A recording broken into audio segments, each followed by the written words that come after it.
Graças a Deus por estarmos juntos nessa manhã de quinta-feira, hoje 7 de julho, dia do voluntário social. Parabenizamos a todos aqueles que voluntariamente prestam serviço e assistência em momentos de calamidade a toda a sociedade. Hoje estaremos ouvindo a conclusão da mensagem que nós ministramos em um dos nossos cultos, e você também ouvirá ao término do conjunto coral Sarah Calley, trazendo um belíssimo e inspirado hino para o nosso enlevo espiritual.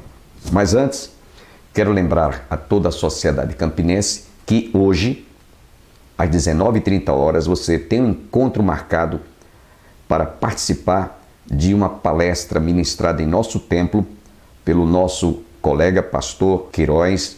Ele é procurador da Fazenda, e ele estará trazendo uma exposição juntamente com Rafael Duran sobre a responsabilidade do cristão perante a formação política do nosso país, principalmente por esse ano ser um ano em que nós iremos às urnas escolher os nossos legítimos representantes, presidente da República, senadores, deputados federais, deputados estaduais e governadores. Por isso, precisamos de estar informados e bem informados.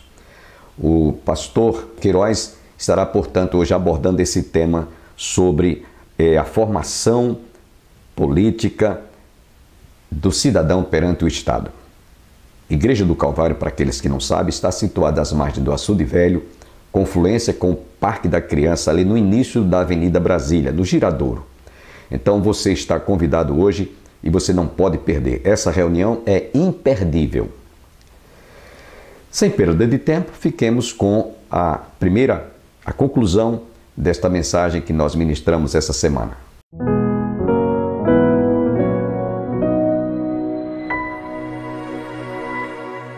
A nossa alma foi lavada plenamente, completamente, de todas as imundícias, de todo o pecado, de tudo aquilo que nos afastava e nos separava de Deus.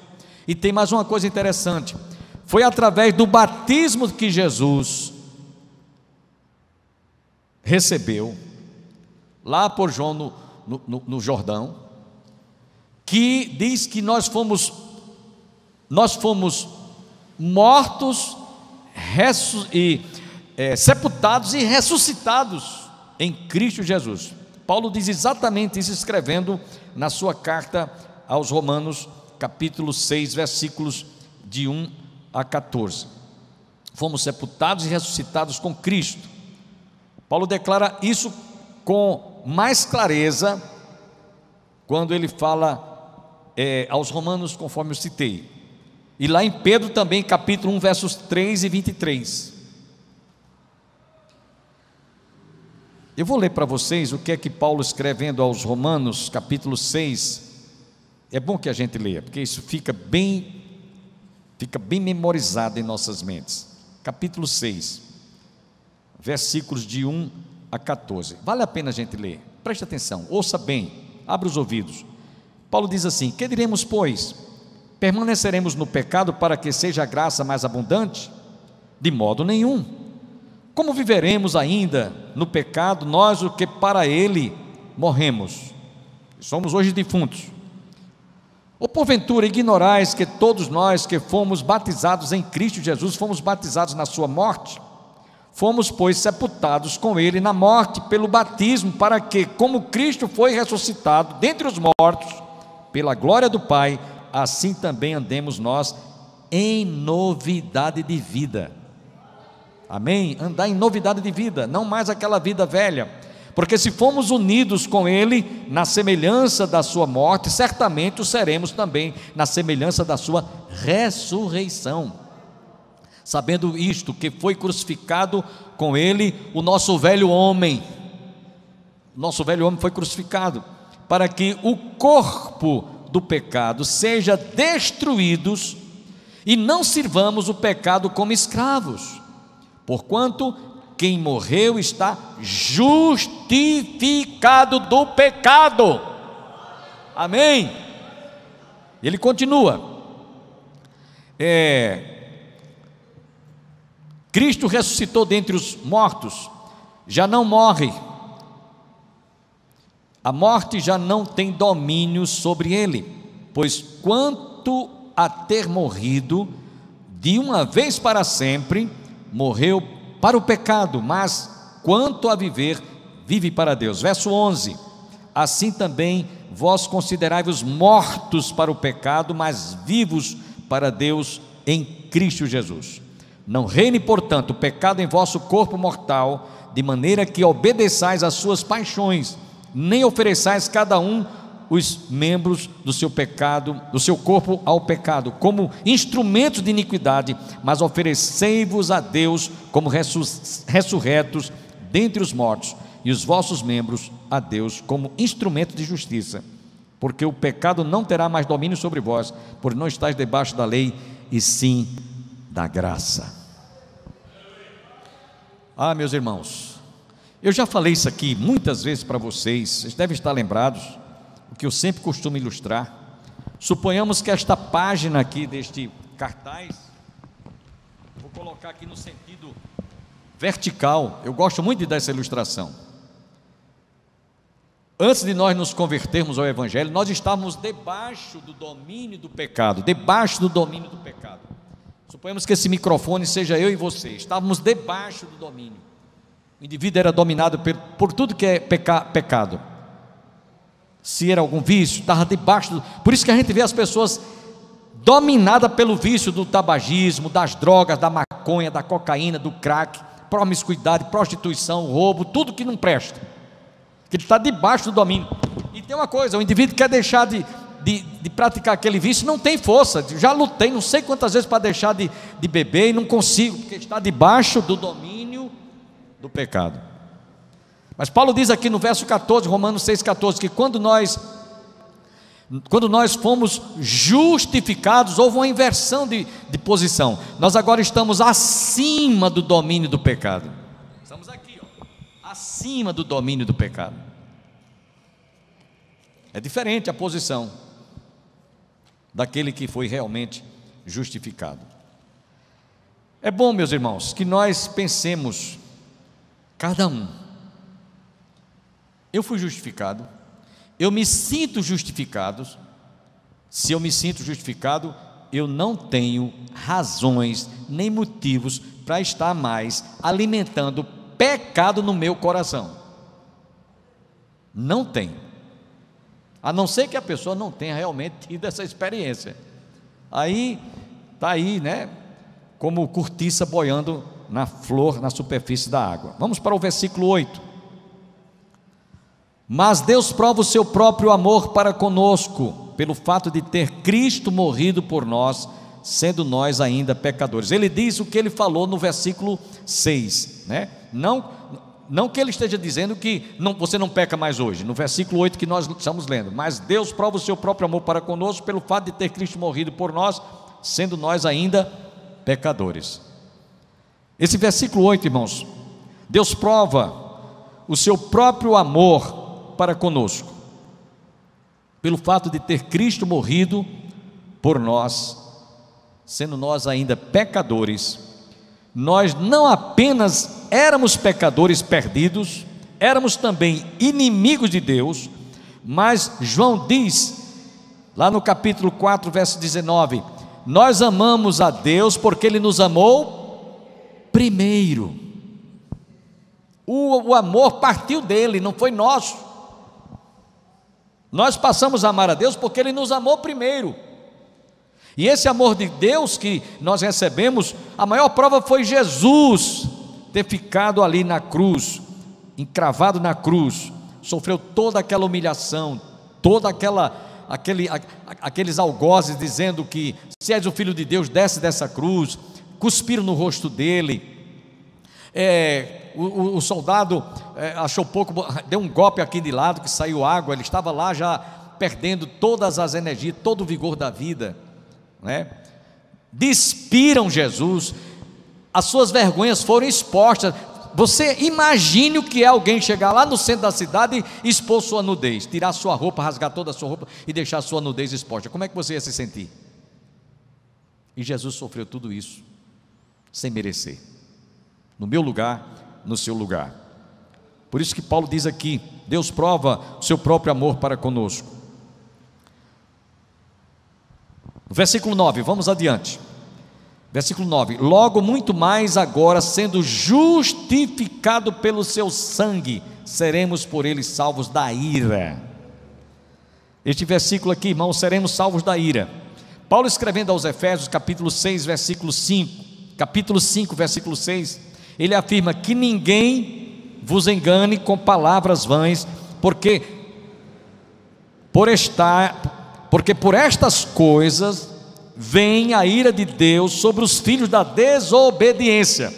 Toda pessoa que não foi justificada por Cristo e que não recebeu essa justificação, está debaixo da ira de Deus. Essa era a nossa situação antes de nós nos convertermos. A ira divina estava sobre as nossas vidas.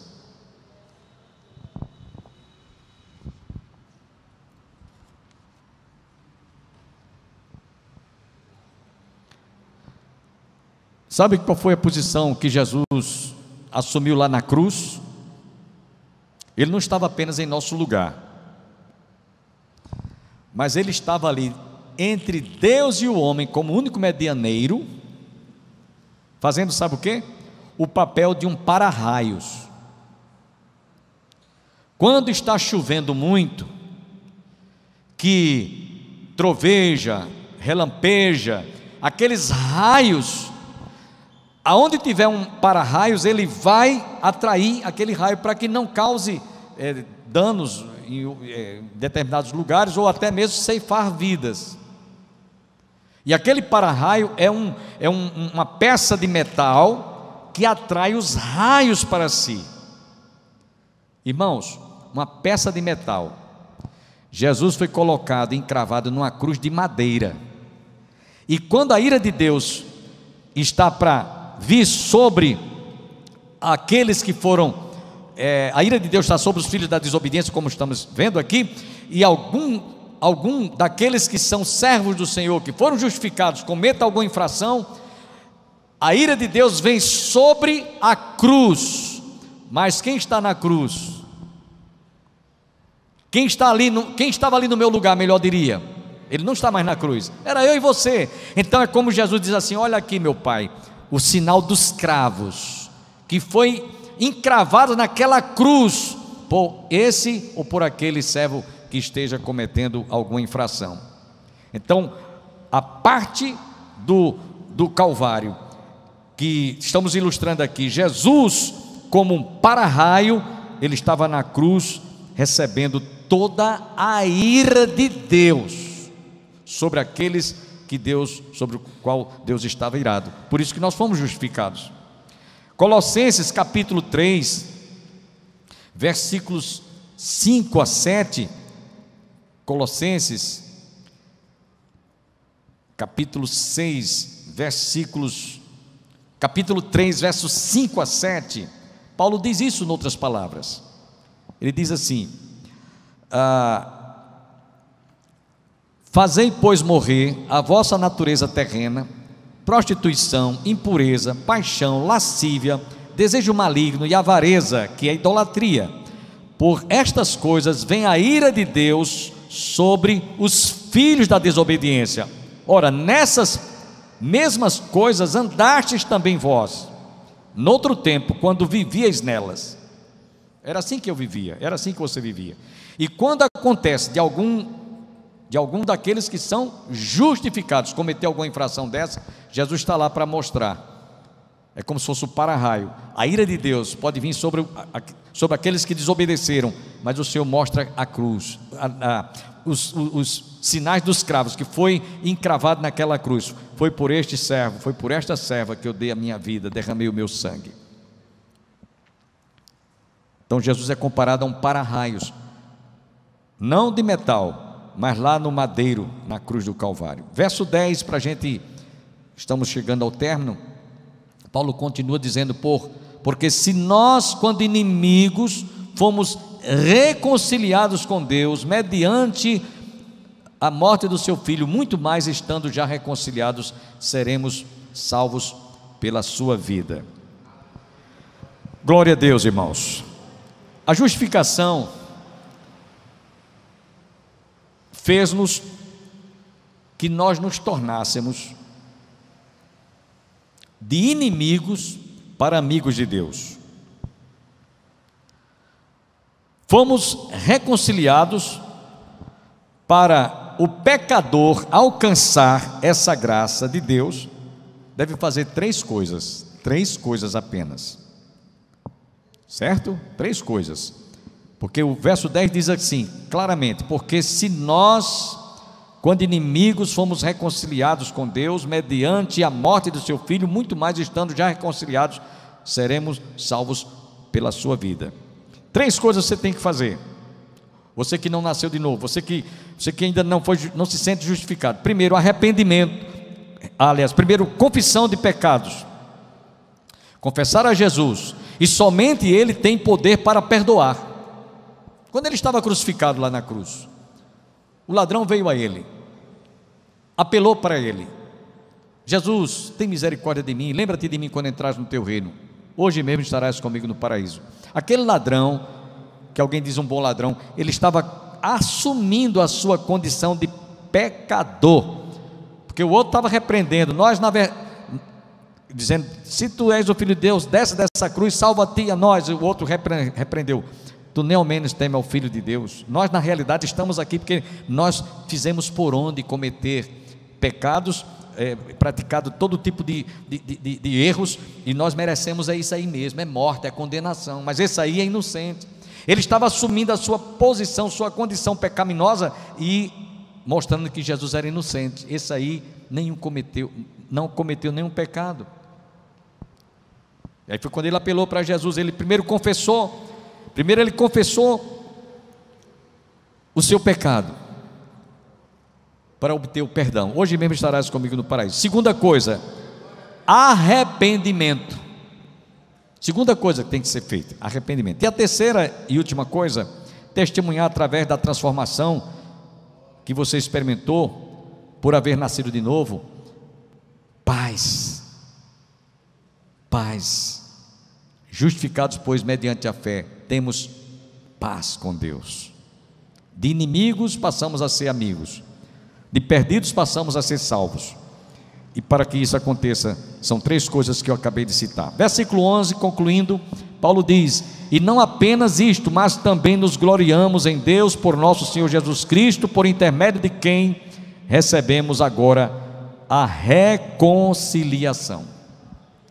Vocês já prestaram atenção quantas vezes Paulo está falando aqui sobre esse termo reconciliação, reconciliação, reconciliação? Porque essa é uma das doutrinas básicas e fundamentais para a salvação, e nisto é que você deve se firmar. Portanto, meus irmãos, Cristo, por intermédio de quem acabamos agora de receber, é quem nos garante esse estado de reconciliação. Paulo, escrevendo ainda, concluindo sobre esse mesmo assunto, na segunda carta aos Coríntios, capítulo 5, versos 18 e 19, segunda carta de Paulo aos Coríntios 5, 18 e 19, eu estou terminando com essas citações agora, desse versículo 11, ele diz: ora, tudo provém de Deus, que nos reconciliou consigo mesmo por meio de Cristo e nos deu o ministério da reconciliação, a saber que Deus estava em Cristo reconciliando consigo o mundo, não imputando aos homens as suas transgressões, e nos confiou a palavra da reconciliação.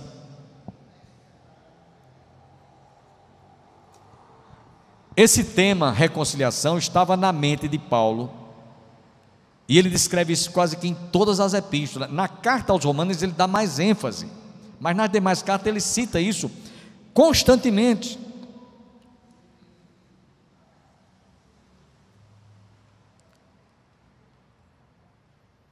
para ter uma ideia, ele fala sobre isso aos Efésios, com muito mais clareza, no capítulo 2, versos 12 a 16.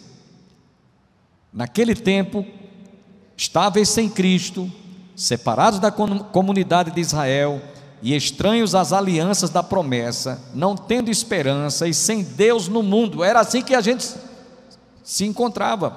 Mas agora em Cristo Jesus, vós que antes estáveis longe, fostes aproximados pelo sangue de Cristo, porque Ele é a nossa paz, o qual de ambos fez um, e tendo derribado a parede da separação que estava no meio, a inimizade, aboliu na sua carne a lei dos mandamentos, na forma de ordenanças, para que dos dois criasse em si mesmo um novo homem, fazendo a paz, e reconciliasse ambos em um só corpo com Deus, por intermédio da cruz, destruindo pela inimizade, e vindo evangelizou a paz a vós outros que estáveis longe, e paz também aos que estavam perto, porque por ele ambos temos acesso ao Pai em um Espírito.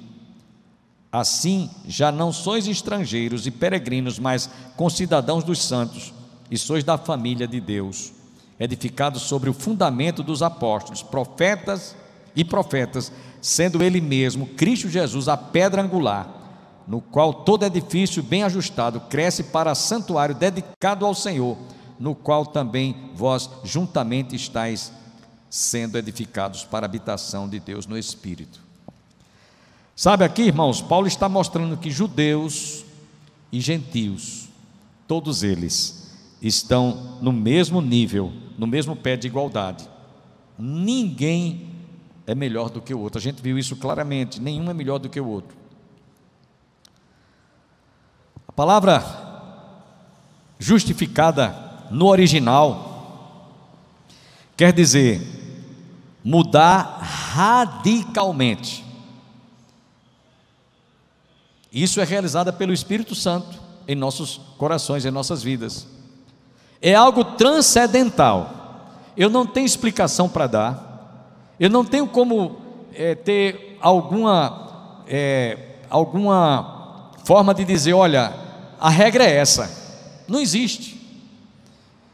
Partiu unicamente, exclusivamente do coração do Pai. Toda a obra da redenção e da justificação. E para terminar, irmãos, o indivíduo nascido de novo, que experimentou a justificação, ele tem fobia pelo pecado, ele ojeriza o pecado. E tem uma coisa, quando ele comete pecado, seja em que área for da sua vida moral, seja qual for, ele perde a paz. Perde a paz. Ele fica intranquilo, ele fica impaciente, ele não consegue dormir, ele não consegue se sentir bem consigo mesmo.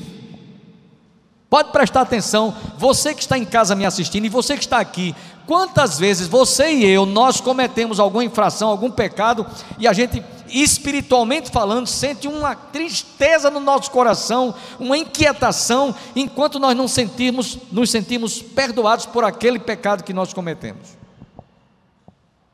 O que eu estou dizendo aqui, irmãos, todos nós experimentamos, porque nós temos o Espírito Santo que habita em nosso coração. Vamos às nossas considerações finais sobre a justificação. Primeiro, a justificação não pode acontecer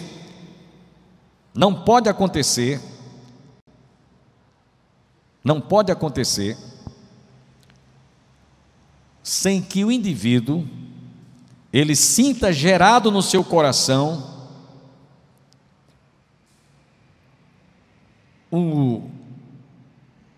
a certeza que ele vai obter da salvação. Para que o indivíduo ele obtenha ou ele tenha a certeza da salvação, ele tem que antes sentir-se justificado. Amém?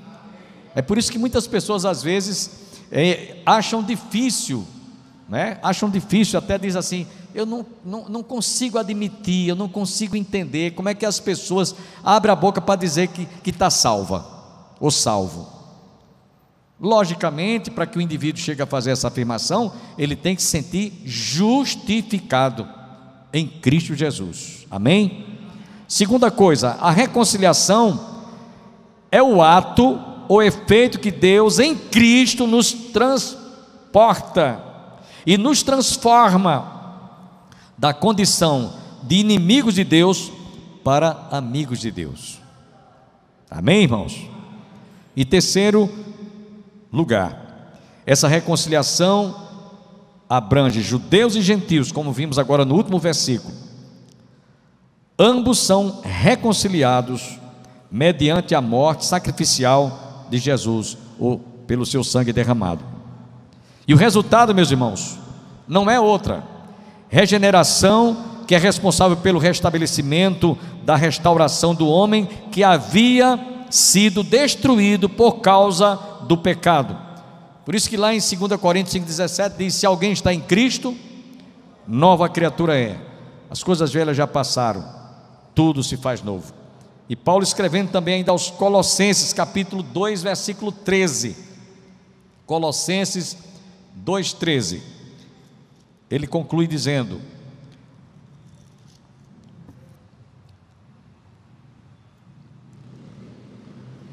e a vós outros, que estáveis mortos pelas vossas transgressões e pela incircuncisão da vossa carne, vos deu vida juntamente com ele, perdoando todos os vossos delitos. Louvado seja o nome do Senhor. Meus irmãos, a justificação, segundo o teólogo Emery Branknorth, ele diz: a justificação traz isenção da condenação, paz judicial e esperança para a glória futura. Amém? Que nós possamos, irmãos, sair daqui dizendo: Senhor, muito obrigado, eu te louvo, eu te agradeço, porque a justificação que Jesus nos outorgou através do Espírito Santo, ela é segura, ela nos dá a garantia de que nós realmente fomos não apenas perdoados, não apenas salvos, mas fomos também reconciliados com Deus. Agradeço a você que esteve conosco, esperamos nos reencontrarmos amanhã, se Deus assim nos permitir. Mas não esqueçam, logo mais, às 19h30, você está convidado a participar da palestra ministrada pelo nosso colega pastor Queiroz e Rafael Duran, falando sobre a formação, a responsabilidade do cristão diante da formação política em que nós estamos vivendo nesses dias que antecedem as eleições. Não perca, portanto. Vamos encerrar o nosso programa com o conjunto coral Saracali e até amanhã, se Deus assim nos permitir. Em Jesus a paz encontrei, nova luz invade meu ser, ao seu lado vou, bem seguro estou, seu poder me